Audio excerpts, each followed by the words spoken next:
ನಾನು ಗುದ್ಲಿ ಪೂಜೆ ಮಾಡಿ ಅಂತ ಹೇಳಿದ್ರು. BR ಪಾಟೀಲ್ ಒಂದ್ ತೆಂಗಿನಕಾಯಿ ನಾನು ಹೊಡೆದಿಲ್ಲ, ಗುದ್ಲಿ ಪೂಜೆ ಮಾಡಿಲ್ಲ ನಾನು ಅಂತ.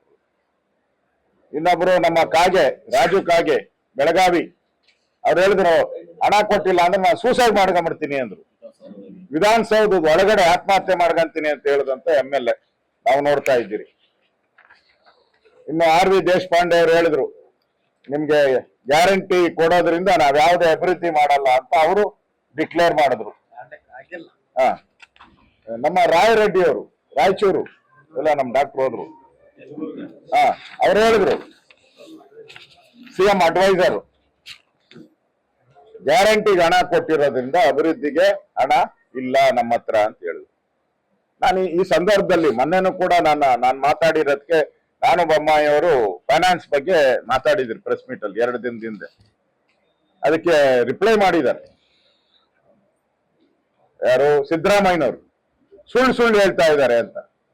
ನಾನು ಈ ಮಾಧ್ಯಮದ ಮುಖಾಂತರ ಓಪನ್ ಚಾಲೆಂಜ್ ಆಗಿ ಕೊಡ್ತಾ ಇದ್ದೀನಿ.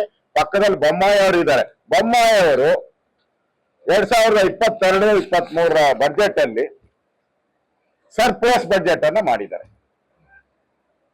ಅವ್ರು ಲೋನ್ ತಗೊಂಡಿದ್ದು 36,000 ಲೋನು, 47,000 ಕೋಟಿ.